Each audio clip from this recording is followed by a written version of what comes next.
إن الحمد لله نحمده ونستعينه ونستغفره ونعوذ بالله من شرور أنفسنا وسيئات أعمالنا من يهد الله فلا مضل له ومن يضلل فلا هادي له أشهد أن لا إله إلا الله وحده لا شريك له وأشهد أن محمدا عبده ورسوله يا أيها الذين آمنوا اتقوا الله حق تقاته ولا تموتن إلا وأنتم مسلمون يا أيها الناس اتقوا ربكم الذي خلقكم من نفس واحدة وخلق منها زوجها وبث منهما رجالا كثيرا ونساء واتقوا الله الذي تساءلون به والأرحام إن الله كان عليكم رقيبا يا أيها الذين آمنوا اتقوا الله وقولوا قولا سديدا يصلح لكم أعمالكم ويغفر لكم ذنوبكم ومن يطع الله ورسوله فقد فاز فوزا عظيما ثم أما بعد فإن أصدق الحديث كتاب الله وخير الهدى هدى محمد صلى الله عليه وسلم فإن كل محدثة بدعة وإن كل بدعة ضلالة وإن كل ضلالة في النار. Jamaah Jumat rahimani wa iyyakum jami'an wa arsyadani wa iyyakum ila kulli ma yuhibbuhu wa yardha. Alhamdulillah, kita bersyukur kepada Allah tabaraka wa taala atas berbagai macam karunia-Nya yang tidak terhingga, dan di antara nikmat Allah Subhanahu wa taala yang paling besar atas hamba-Nya adalah diberikan kesempatan dan juga kesehatan untuk senantiasa menambah ketaatan kepada Allah Subhanahu wa taala. Rasulullah sallallahu alaihi wasallam beliau menyatakan, ni'matani maghbunun fihima katsirun minan nas, as-sihhatu wal farag. Ada dua nikmat yang manusia melalaikannya, yakni nikmat kesehatan dan juga waktu luang. Maka alhamdulillah, dengan izin Allah Subhanahu wa taala kita disampaikan pada bulan Ramadan dan saat ini kita berada di dalamnya. Sungguh ini adalah nikmat yang sangat luar biasa dari Allah Subhanahu wa taala yang mewajibkan kita untuk memaksimalkan ibadah di dalamnya. Kemudian salawat dan salam marilah kita perbanyak untuk senantiasa kita ucapkan kepada Rasulullah sallallahu alaihi wasallam, sebab cinta butuh pada pembuktian, dan di antara bukti cinta kepada Rasulullah sallallahu alaihi wasallam sebagai umatnya adalah kita beriman dengan risalah beliau, mengamalkan sunnah beliau, demikian juga mendakwahkannya dan senantiasa memperbanyak salawat untuk Rasulullah sallallahu alaihi wasallam, terutama pada malam dan hari Jumat. Allahumma salli ala Muhammad wa ala ali Muhammad. Kemudian khatib mengingatkan pribadi khatib terlebih dahulu, kemudian sesudahnya kepada jamaah semuanya untuk senantiasa bertakwa kepada Allah Subhanahu wa taala dengan sebenar-benarnya takwa. Apalagi takwa adalah target yang Allah Ta'ala canangkan di dalam Al-Quran, sebagaimana firman-Nya, ya ayyuhalladzina amanu kutiba alaikumus siyamu kama kutiba alal ladzina min qablikum la'allakum tattaqun, supaya dengan puasa di bulan Ramadan kalian bisa bertakwa kepada Allah Subhanahu wa Ta'ala. Jamaah Jumat yang semoga dirahmati Allah Subhanahu wa Ta'ala, sebagaimana yang kita ketahui, sebaik-baik perkataan adalah kalamullah, dan juga sebaik-baik ucapan adalah ucapan Rasulullah sallallahu alaihi wasallam. Maka sebagian para ulama menyebutkan perumpamaan antara keutamaan kalamullah Al-Quran dengan perkataan manusia bagaikan derajat yang sangat tidak bisa dibayangkan, bagaikan keutamaan Allah Subhanahu wa taala dibandingkan makhluknya. Maka kita berada di bulan Ramadan, di mana disebut juga dengan syahrul Ramadan, syahrun mubarak, demikian juga disebut dengan syahrul Quran. Ada pertalian dan hubungan yang sangat erat antara bulan Ramadan dengan Al-Quran, di mana kaum muslimin untuk berjihad di siang harinya untuk menahan puasa dan syahwatnya, demikian juga semua anggota badannya dari hal-hal yang membatalkan dan dimurkai oleh Allah Subhanahu wa taala, dan di malam harinya dia berjihad kepada Allah Subhanahu wa taala dengan qiyamul lail dan juga memperbanyak membaca Al-Quran.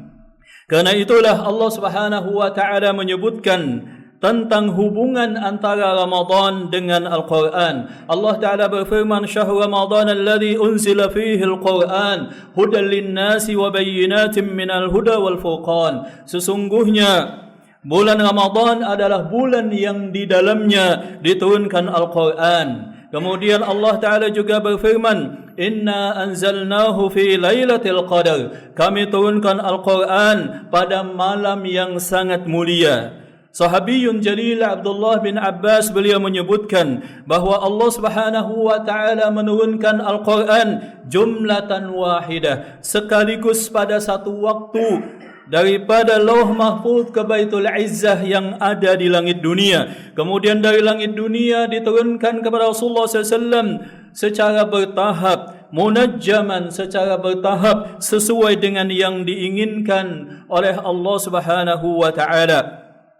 Maka ada pertalian yang sangat erat daripada bulan puasa dan juga bulan Ramadan, di mana kita kaum muslimin harus memaksimalkan ibadah puasa terutama, demikian juga memperbanyak membaca Al-Quran. Dalam hadis yang diriwayatkan oleh Abdullah bin Mas'ud, di mana Rasulullah SAW beliau bersabda, Man qara'a harfan fi kitabillah, barang siapa yang dia membaca satu huruf dalam kitabullah, maka bagi dia satu hasanah, wal hasanatu bi asyri amsalha, dan satu kebaikan akan dilipat gandakan menjadi 10 kali kebaikan minimal. La aqulu alif lam mim harfun, dan aku tidak berkata bahawa alif lam satu huruf, akan tetapi alif adalah satu huruf dan lam juga satu huruf, dan demikian juga mim satu huruf. Kita bisa bayangkan, misalkan di dalam satu halaman Al-Quran ada 100 atau lebih huruf Al-Quran, demikianlah kebaikan yang kita dapatkan, antara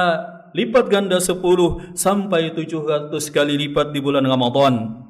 Kemudian Rasulullah SAW juga menegaskan dalam hadis yang diriwayatkan oleh Utsman bin Affan, "Khairukum man ta'allama al-Qur'ana wa 'allamah." Sebaik-baik kalian adalah orang yang dia membaca, mengajarkan dan juga mempelajari Al-Quran. Demikian juga dalam hadis yang diriwayatkan oleh Abdullah bin Umar, "La hasada illa fi isnatain." Kita tidak boleh iri, hasad, kecuali pada 2 kebaikan. Yang pertama adalah orang yang kaya, yang diberikan harta, yang dia senantiasa berinfak di jalan Allah. Yang kedua adalah orang yang hafal Al-Quran dan dia senantiasa membaca siang dan malam. Jamaah dirahmati Allah Subhanahu wa taala, berdasarkan hadis yang diriwayatkan oleh Abdullah bin Abbas radhiyallahu taala anhu, di mana Rasulullah sallallahu alaihi wasallam, kata Abdullah bin Abbas, "Kana Rasulullah sallallahu alaihi wasallam ajwadun nas." Rasulullah sallallahu alaihi wasallam adalah manusia yang paling dermawan. Wa kana ajwadu hina yalqahu Jibril fi Ramadan, dan Rasulullah SAW lebih dermawan lagi ketika di bulan Ramadan, ketika setiap malam Jibril datang kepada Rasulullah SAW, payudarisuhul Quran, dan Jibril kemudian menerima setoran bacaan Al-Quran daripada Rasulullah sallallahu alaihi wasallam. Kemudian jemaah dirahmati Allah Subhanahu wa taala, Rasulullah sallallahu alaihi wasallam juga mengaitkan antara bulan Ramadan dengan Al-Quran. Sebagaimana kita ketahui bahawa Al-Quran itu bisa memberikan syafaat dengan izin Allah Subhanahu wa taala. Rasulullah SAW bersabda, "Iqra'ul Qur'ana fa innahu ya'ti yaumal qiyamah syafi'an li ashabihi." Perbanyaklah membaca Al-Quran, sebab Al-Quran kelak akan datang pada hari kiamat memberikan syafaat kepada orang yang membacanya. Dan juga di dalam hadis yang diriwayatkan oleh Amr bin As, Abdullah bin Amr bin As, Rasulullah SAW menyatakan, "As-siyamu wal Qur'anu yashfa'ani yaumal qiyamah." Sesungguhnya puasa, demikian juga Al-Quran, itu akan bisa memberikan syafaat pada hari kiamat dengan izin Allah. Puasa berkata, "Mana'tuhu min ta'amin." Aku telah mencegah hamba muslim tersebut daripada makanan dan syahwatnya, fasyafi'ni fi, maka berikanlah syafaat untuknya, wahai Allah Subhanahu wa taala. Al-Quran juga berkata, "Ya Allah, mana'tuhu minan naum." Aku telah mencegah si fulan tersebut daripada tidur nyenyak di malam hari dengan membaca Al-Quran. Fasyafi'ni fi, maka berikanlah syafaat untuknya melaluiku. Maka jemaah dirahmati Allah Subhanahu wa taala, Demikian juga yang diriwayatkan daripada Rasulullah SAW, Hudzaifah ibn al-Yaman suatu saat menceritakan bahawa aku pernah solat malam bersama Rasulullah SAW. Saat itu kebetulan adalah di bulan Ramadan. Pada rakaat yang pertama beliau membaca suratul Baqarah dan aku menyangka beliau akan cukup pada 100 ayat. Ternyata beliau lanjut. Kemudian aku menyangka dalam hatiku setelah itu beliau akan rukuk. Ternyata beliau melanjutkan dengan An-Nisa dan kemudian Ali Imran, dan itulah satu rakaat yang beliau lakukan, belum pada rakaat yang kedua. Demikian juga ini betul-betul kita bisa lihat hubungan Ramadan dengan Al-Quran, yakni pada salat tarawih. Di antaranya adalah yang diwayatkan bahawa ketika Umar bin Khattab beliau mengumpulkan para sahabat untuk salat tarawih, beliau menunjuk dua sahabat yang mulia yang hafal Al-Quran, yaitu Ubay bin Ka'ab dan juga Tamim Ad-Dari untuk menjadi imam pada salat tarawih. Dan tahukah kita, ternyata pada satu rakaat keduanya membaca kurang lebih 200 ayat, sehingga sebagian para sahabat sampai bersandar di dinding atau tiang dan bertelekan tongkat-tongkat yang mereka miliki. Maka jemaah dirahmati Allah Subhanahu wa taala, marilah waktu yang ada kita perbanyak untuk membaca Al-Quran. Di dalam hadis yang diriwayatkan oleh Abdullah bin Amr bin As, memang ada larangan daripada Rasulullah SAW di mana beliau melarang la yafqahu man qara al-Quran aqalla min thalath. Tidak mungkin akan bisa meresapi dan merenungi isi Al-Quran seseorang yang ketika membaca Al-Quran tergesa-gesa sehingga dia khatam di bawah 3 hari. Maka disebutkan oleh para ulama bahawa yang dimaksud demikian adalah di luar bulan Ramadan. Adapun bagi seseorang yang dia bisa mengetahui tafsir Al-Quran dan bisa tadabbur sekaligus paralel ketika saat membacanya, walaupun dengan bacaan yang agak cepat, maka bagi mereka tetap yang ditekankan adalah kuantitas dan tentu saja bersama kualitas. Demikian juga yang demikian larangannya khusus pada waktu-waktu yang biasa. Adapun pada musim keutamaan, terutama bulan Ramadan, maka telah diriwayatkan bahawa Uthman bin Affan beliau mengkhatamkan Al-Quran setiap malam. Demikian juga diriwayatkan dari sebagian para sahabat, ada di antara mereka yang mengkhatamkan 2 malam, ada juga 3 malam. Bahkan Qatadah, seorang tabi'in yang biasanya mengkhatamkan Al-Quran tiap 1 pekan, khusus pada bulan Ramadan beliau mengkhatamkan sebanyak 3 kali khatam. Bahkan yang fantastis adalah apa yang diriwayatkan daripada Imam Syafi'i dan yang lainnya, bahawa Imam Syafi'i beliau mengkhatamkan Al-Quran sebanyak 2 kali dalam 1 hari 1 malam. Tentu ini adalah karamat daripada Allah Subhanahu wa taala dan karunia yang diberikan kepada orang yang dikehendakinya. Aqulu qawli hadza wa astaghfirullah li wa lakum min kulli dhanb.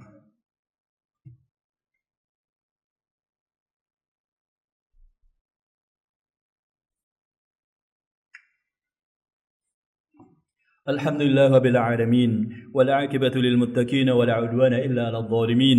أشهد أن لا إله إلا الله وحده لا شريك له وأشهد أن محمدا عبده ورسوله صلوات الله وسلامه عليه. ثم أما بعد، فيا أيها المسلمون أوصيكم بتقوى الله فقد فاز المتقون. قال الله سبحانه: يا أيها الذين آمنوا اتقوا الله حق تقاته ولا تموتن إلا وأنتم مسلمون. Jemaah Jumat yang dirahmati Allah Subhanahu wa taala. Kemudian diriwayatkan bahawa para ulama mereka menyebutkan dengan membaca Al-Quran. Disebutkan bahawa Al-Imam Malik yang beliau rutin mengisi kajian di Masjid Nabawi, walaupun ini bukan menjadi sebagai patokan yang harus diikuti, akan tetapi menunjukkan keutamaan para salaf, di mana Al-Imam Malik beliau menutup majlis dan kajian beliau dan beliau katakan, aku fokus untuk membaca Al-Quran. Demikian juga Sufyan Ats-Tsauri riwayatkan bahawa beliau di bulan Ramadan meninggalkan semua kegiatan yang lain, terutama yang tidak terlalu penting, dan beliau habiskan dalam hal membaca Al-Quran. Maka ini bisa menjadi motivasi bagi kita. Hendaklah waktu yang ada kita maksimalkan untuk membaca Al-Quran dengan target yang telah kita canangkan. Katakanlah minimal 1 kali khatam. Jikalau bisa maka 3 kali khatam. Jikalau bisa maka lebih daripada yang demikian. Tentu tanpa melupakan satu hal yang juga sangat penting, kita memahami artinya dan menyelami dan tadabbur makna yang ada di dalamnya. Maka hendaklah kita memperbanyak membaca Al-Quran, kemudian mempelajari kandungannya dan memahami isinya, kemudian juga mengamalkan isinya dan senantiasa mendakwahkannya dan menjadikan Al-Quran sebagai obat bagi hati dan fisik kita. Semoga dengan momentum bulan Ramadan ini kita bisa membiasakan diri kita untuk melaksanakan 2 jihad untuk membendung nafsu kita, yaitu yang pertama dengan puasa dan yang kedua dengan membaca Al-Quran, baik di bulan Ramadan sebagai penekanan, dan ini wajib berlangsung bahkan di luar bulan Ramadan sampai kita diwafatkan oleh Allah Subhanahu wa taala. Dan kita berdoa kepada Allah, semoga semua ibadah kita diterima oleh Allah Subhanahu wa taala, dan semoga terutama Al-Quran dan juga as-siyam, puasa, kelak menjadi hal yang memberikan syafaat bagi kita di hadapan Allah Subhanahu wa taala. Amin ya rabbal alamin. Innallaha malaikatahu yusholluna 'alan nabi ya ayyuhalladzina amanu shallu 'alaihi wa sallimu taslima. Allahumma shalli 'ala Muhammad wa 'ala ali Muhammad kama shallaita 'ala Ibrahim wa 'ala ali Ibrahim innaka Hamidum Majid. Allahumma ighfir lil muslimina wal muslimat wal mu'minina wal mu'minat al ahya'i minhum wal amwat ya qadiyal hajat. Rabbana taqabbal minna innaka antas sami'ul alim wa tub 'alaina إنك أنت التواب الرحيم. اللهم انصر إخواننا المسلمين في فلسطين. اللهم انصرهم نصر عزيز مقتدر. اللهم انصرهم على عدوهم. اللهم أطعمهم. اللهم أعطهم طعاما وشرابا. اللهم آمنهم في أوطانهم. اللهم اجعل بلاءهم بلاء حسنا يا رب العالمين. ربنا آتنا في الدنيا حسنة وفي الآخرة حسنة وقنا عذاب النار. والحمد لله رب العالمين. سبحان ربك رب العزة عما يصفون وسلام على المرسلين والحمد لله رب العالمين.